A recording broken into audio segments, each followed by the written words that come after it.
C'est quoi l'hypnose? Là, il y a des hypnos, je suis très curieux d'entendre votre définition. Ce n'est pas une valeur de jugement, mais ça me fascine toujours de voir qu'on pratique un art commun et qu'en fait, vous prenez 10 hypnos, il va y avoir 10 définitions et 10 visions différentes. Alors, il y en a qui vont me dire « Ah, c'est cool ». Non, c'est dramatique. C'est dramatique que chaque hypno ait une vision de l'hypnose différente. Parce qu'à un moment, c'est comme si vous êtes mécano et que je vous demande « C'est quoi cette clé de 12 ?» et que chaque mécano vous donne un nom différent à cette clé de 12 et vous donne une utilité différente à cette clé de 12 et il faut qu'on ait quand même un cadre commun. Et moi, ça m'intéresse vraiment comment les hypnos qui sont là, qui sont d'autres écoles, c'est quoi la définition que vous avez, vous, de l'hypnose? Et moi, je répondrai après à la mienne et libre à vous de partir avec celle que vous voulez. Bah, je sens, ouais, allez-y, allez-y.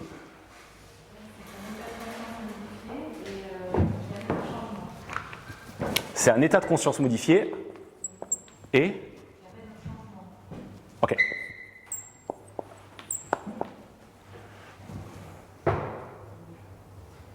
Décaler son état de conscience. C'est Décaler son état de conscience. Ok. Ok. Alors là, je vais poser une question qui fâche. C'est quoi un état modifié de conscience? C'est quoi un état modifié de conscience? C'est une dissociation.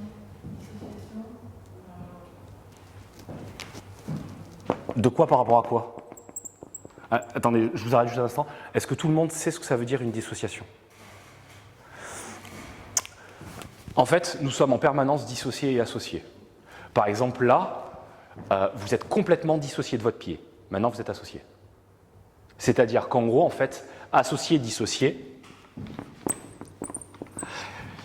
ça veut simplement dire où est-ce que je mets mon attention. Si je mets mon attention sur mes ressentis et sur mon corps, je vais m'associer à mon corps. Si par contre je vous écoute, je vais me dissocier de mon corps pour m'associer aux informations qui viennent. De la même manière, si je vous fais faire de la visualisation, imaginons que je vous demande de vous imaginer sur un court de tennis et que je vous demande de prendre une raquette de tennis et de frapper dans la balle. Si vous faites ça, si vous le faites à la première personne, vous serez associé. Donc qu'est-ce qui va se passer en principe si je vous demande de visualiser en temps et de frapper dans la balle? Qu'est-ce qui va se passer dans votre corps en principe? Ouais, le ressenti de mouvement, le ressenti de la balle, de la vibration. Donc on va être associé à l'expérience. Si maintenant je vous demande de vous imaginer dans les tribunes, pendant que vous êtes en train de vous voir jouer au tennis, vous êtes dissocié de l'expérience. C'est OK? En fait, c'est juste ça. C'est un mouvement. Alors, il y en a qui parlent de mouvement de conscience, d'autres qui parlent de mouvement intentionnel. C'est juste, effectivement, quelle typologie d'information je vais incarner, quelle typologie d'information, au contraire, je vais mettre à l'extérieur de moi. Donc, je reviens. C'est une dissociation de quoi par rapport à quoi? Ah, vous pouvez aller plus loin? Ça m'intéresse. Alors, je suis désolé, hein. Je vais vous titiller, mais qu'on soit bien clair, à aucun moment c'est malveillant. Ce qui m'intéresse, c'est vraiment ce que je vais vous faire, c'est ce que mon HDR m'a fait. Mon directeur de thèse, s'il m'écoute, bonjour, il m'a pété les bonbons pendant 5 ans, à me poser des questions qui étaient, au bout d'un moment, je disais, mais tu me gonfles, mais en fait, il avait raison parce qu'il m'a obligé, vous allez voir, il m'a obligé à définir des termes, par exemple, état modifié de conscience, vous allez voir que ça ne veut rien dire. Et pourtant, même en psychologie, on utilise encore ce genre de termes, que vous fassiez de la sophrologie, que vous fassiez de la méditation. On utilise tout le temps ce genre de termes-là, sauf que ça ne veut strictement rien dire. Il n'y a pas de consensus commun là-dessus. Mais je continue. Donc, c'est une dissociation entre le corps et l'esprit? D'accord. Alors, pas que, c'est-à-dire qu'en fait, on est sur effectivement le conscient-inconscient. Oh merde. Là, mes stagiaires, ils ont fait ça. Non, mais les stagiaires, parce qu'ils savent que dès qu'on parle d'inconscient, tonton, il est au taquet. S'il y a un mot, moi, qui me fait « c'est inconscient, j'adore ». J'atteins les limites en fait de cette pratique et qui ne me satisfait pas pleinement moi c'est pour ça aussi donc je suis là pour venir un petit peu gratter. Ok, donc je vais gratter, je suis très joueur, hein. Ils me connaissent, il y a plein de monde qui me connaît, je suis un peu joueur mais je suis bienveillant. Donc je fais exprès parce que je vais aller dans votre sens. Je suppose que quand on vous a formé en hypnose, on vous a dit par exemple qu'effectivement l'hypnose c'est un état modifié de conscience. C'était la même chose que les sportifs, quand par exemple ils étaient dans leur perf, ils étaient dans un état modifié de conscience. Pourquoi ça vous fait rire? C'est un peu ça? Ouais, voilà, super. Vous m'expliquez comment un sportif peut être en dissociation corps-esprit alors qu'il est dans la perf? La première chose qu'on a déconstruite avec mon HDR, c'est la notion d'état modifié de conscience. Vous pourrez le voir, je l'ai balancé il y a quelques temps sur un de mes réseaux, je ne sais plus ce que j'ai fait. Et l'idée, c'est qu'on montre que ces trois termes, en fait, sont tous faux. Le premier, la notion d'état. Un état, ça veut dire quoi? En principe, un état, c'est quelque chose qui est stable. Quand on parle d'état en psychologie, c'est un état neurologique, un état cérébral qui est stable et qui a des vraies caractéristiques. Aujourd'hui, au niveau de l'être humain, on connaît 4 états. L'état de veille, sommeil, paradoxal, coma. Pendant des années, ça a duré au moins 50-60 ans et ça continue. D'ailleurs, il y a eu une grosse bataille début des années 2000 en psy expérimental pour essayer de définir ce qu'était l'état d'hypnose. Et vous avez plein de labos à travers le monde qui ont dit « Ah, on a trouvé. Ah, c'est tel truc, c'est le précuneus qui est déconnecté. Ah, c'est ça qui est déconnecté. Ah. » Et en fait, ce que les chercheurs ont montré ces dernières années, c'est qu'en fait, il n'y a pas d'état. C'est juste qu'en fait, le cerveau s'allume en fonction de ce que vous faites. Je vais vous donner un exemple. Si je vous demande de fermer les yeux et de vous imaginer en train de marcher sur une plage et de regarder la mer, qu'est-ce qui va se passer? Vos aires motrices et vos aires visuelles vont s'allumer. Si par contre, je vous demande à un moment de vous relaxer profondément, c'est d'autres zones qui vont déconnecter, comme le Default Mode Network, le DMN. Et bizarrement, en fait, il n'y a aucun consensus sur cette notion d'état. Et c'est pour ça qu'il y a des chercheurs, il y a maintenant 4-5 ans, qui ont dit qu'en fait, il n'y avait certainement aucun état et il n'y a aucune différence entre la veille et l'hypnose. Ça n'a strictement rien à voir. Et donc, nous, à la place d'état, on a pris le mot orientation. C'est-à-dire que ce n'est pas quelque chose de stable, c'est quelque chose de fluctuant. L'exemple tout bête, c'est quand vous prenez les hypnos, il y a un espèce de mythe aussi d'hypnose, le mythe de la transe profonde. On vous donne plein de tuyaux pour faire des transes profondes, des inductions, où vous pouvez faire du Hellman, du SDL, Alors, Hellman, SDL, c'est des mecs dans les années 1900-1950 qui ont créé des protocoles pour faire de l'hypnose très profonde. Tiens, reparenthèse, je pars dans tous les sens, mais j'aime bien. Qui ne connaît rien à l'hypnose ici? Levez la main ceux qui connaissent vraiment rien. Super. Quand vous entendez le mot hypnose profonde, c'est quoi votre image? C'est quoi que vous avez en tête? Une personne qui est en sommeil, en état un peu de sommeil. C'est-à-dire, concrètement, comment vous la voyez? Si vous me la décrire, il se passe quoi? Allongé, les yeux fermés, détendu. Ok. Pour vous, ça c'est une transe profonde. Ok. Un peu pareil, le sommeil, désorienté, on va dire. Désorienté, super. En règle générale, pour les hypnos, quelqu'un qui est en transe profonde, c'est quelqu'un qui est dans des formes d'hallucination, type somnambulique, etc. C'est un peu le Graal de l'hypnose quand vous faites ça. En gros, quand on vous enseigne l'hypnose, que ce soit l'hypnose spectacle, quelles que soient les formes d'hypnose qu'on vous enseigne, atteindre l'état d'hypnose profonde, c'est presque la garantie que toutes les suggestions que vous allez faire, elles vont passer crème. C'est la capacité de prendre le contrôle de la personne et qu'à un moment, elle est dans un espèce de mode qu'elle ne contrôle plus. C'est de la connerie. Il n'y a pas de but thérapeutique, n'est-ce pas? Ah si, alors, au tout début, quand on remonte dans l'histoire, en 1800-1850, les mecs cherchaient vraiment ça parce que soi-disant, encore une fois, il y a plein de mythes derrière, où soi-disant, quand on est dans un état d'hypnose profond, on serait plus suggestible.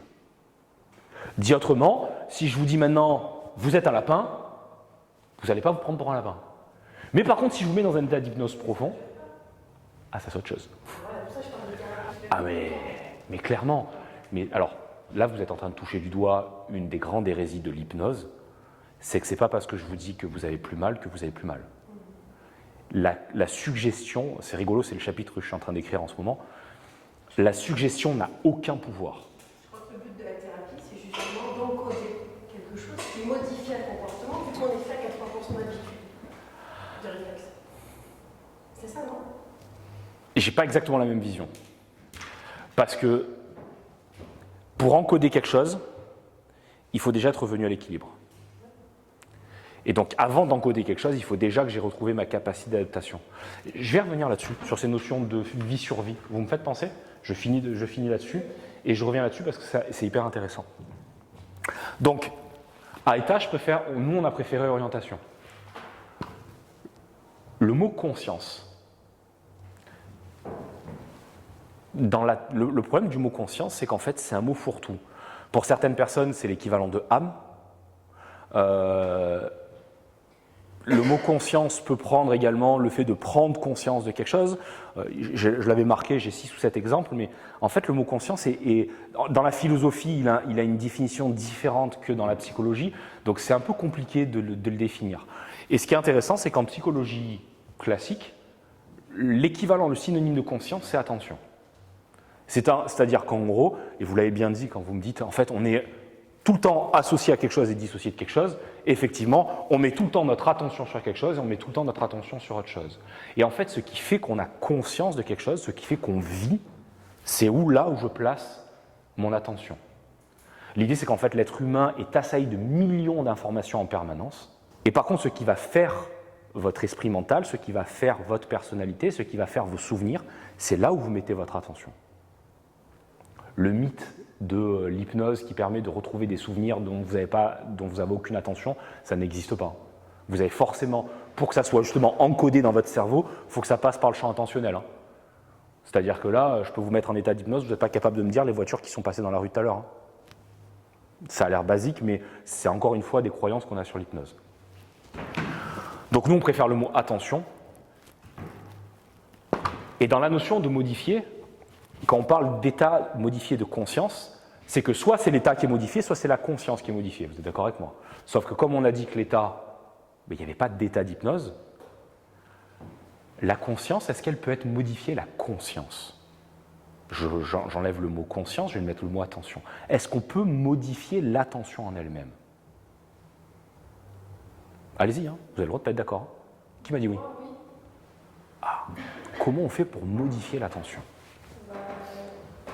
Demander à se concentrer sur autre chose. Ouais, sauf que là, ce n'est pas l'attention qui est modifiée. C'est le contenu de l'attention. C'est l'information que je vais donner. Mais concrètement, l'attention, la conscience en elle-même ne peut pas être modifiée. Et donc, nous, à modifier, on a préféré le mot de particulier. Et en fait, pour nous, l'hypnose, c'est une orientation particulière de l'attention. C'est-à-dire que l'idée, c'est que c'est notre attention, en récupérant de l'information, qui fait ce qu'on vit ou ce qu'on ne vit pas. Et l'être humain, en fait, n'a que 2 sources d'information. Il ne capte que 2 sources d'information. Soit des informations d'ordre cognitif, soit des informations d'ordre sensoriel. Jusque-là, vous me suivez? Cognitive, c'est mes pensées, ma tête, ce que je me dis, mes raisonnements. Et c'est là que ça devient drôle.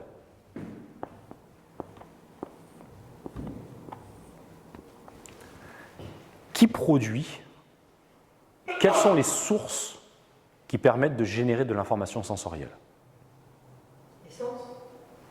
Donc, effectivement, les sens, donc. Le corps. L'environnement. C'est par l'intermédiaire, effectivement, de l'environnement. Donc, c'est pour ça que je vais mettre le corps de manière extérieure. Parce que quand vous me dites les sens, c'est capter de l'information extérieure, les sens. D'accord? Donc, le corps, mais qui vient de l'environnement.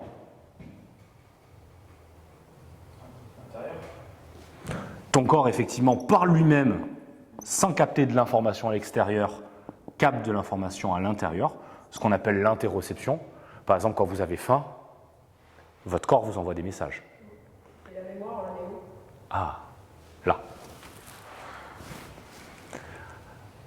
Et une dernière source qu'on oublie tout le temps, celle qui est la plus importante, celle sur laquelle est basée quasiment toutes les thérapies dites brèves et solutionnistes. Les 3/4 des méthodes de prépa mentale sont basées là-dessus.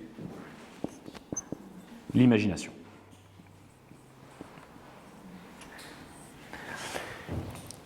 Les émotions, tu les mets dans le corps intérieur, c'est. Les émotions ne sont... Alors, les émotions ne sont que des sensations, mais à une intensité beaucoup plus importante que des sensations classiques. Pardon. En fait, le grand paquet sensoriel, dedans, il y a les émotions. Parce qu'une émotion, c'est quoi? C'est là que ça se passe, une émotion. Et après, une fois que c'est là, et quand ça remonte, tu vas dire « Ah tiens, je suis en colère ». Mais avant que tu fasses une déduction cognitive de ton ressenti, c'est d'abord un ressenti. La particularité des émotions, c'est que ce sont des vécus sensoriels que tu ne peux pas ignorer. Tu ne peux pas ignorer. Tu peux les bloquer, mais tu ne peux pas les ignorer. Alors que des sensations, elles sont tellement ténues pour les trois quarts que tu ne leur donnes pas d'attention. Mais en fait, le paquet émotionnel, il est là-dedans. En fait. Toute la sensorialité, l'être humain d'ailleurs ne vit que des sensations. Là, les mots que je prononce, avant que ce soit des mots dans ta tête, sont des vibrations dans ton oreille. En fait, nous sommes baignés dans la sensation en permanence. Donc l'idée, et après, donc, toutes les informations que je vais prendre là-dedans, d'accord, mon attention va les stocker en mémoire. Et bien entendu, je peux récupérer et je peux m'en servir ou ici ou par mon imagination. Je pose cette question parce que quelqu'un qui est traumatisé aura justement des sensations qui seront détournées par rapport à son vécu du présent. C'est pour ça que je pose la question. Parce qu'effectivement, ça va venir, sa mémoire va venir activer des choses au niveau de l'imaginaire et au niveau du corps. On va voir comment on va faire ça derrière. Mais je suis complètement d'accord. L'idée, c'est que dans votre vie normale, quand vous êtes dit en état de vigilance classique, d'après vous, sur quoi vous mettez votre attention? Sur le corps à l'extérieur et à l'intérieur? Non. À 80%, ici et là. Sur un état de vigilance classique, c'est-à-dire que quand vous vous baladez dans la rue, quand vous êtes là, etc., en règle générale, vous êtes dans ce que vous êtes en train de vous dire et sur les informations extérieures. Pourquoi on fait ça? Ouais, j'ai dit. Oh, ça va même plus loin que ça. On n'a même pas appris, c'est pas qu'une histoire. Alors effectivement, par contre, je suis d'accord avec vous, c'est qu'aujourd'hui, on valorise tellement ça, on nous demande de nous couper de ça. Ça, dans la culture. Mais ça va plus loin que ça encore. Demain, si je vous fous dans la jungle, à poil, il vaut mieux que vous mettiez votre attention sur votre petit corps et sur ce que vous êtes en train d'imaginer, ou sur l'extérieur et que vous vous demandiez comment vous allez vous en sortir. La vigilance, par définition, c'est un processus entre guillemets de survie. C'est-à-dire que c'est beaucoup plus bénéfique pour ma survie de mettre mon attention à l'extérieur que de la mettre là-dedans. Donc ça, c'est le processus de vigilance dit classique. L'hypnose, c'est quoi? C'est quand, au contraire, je vais mettre mon attention sur deux choses. Sur ce que je ressens à l'intérieur de moi et sur mon imaginaire. Et ce qui est intéressant, c'est qu'ici, ça va créer une boucle. Je vais m'expliquer là-dessus.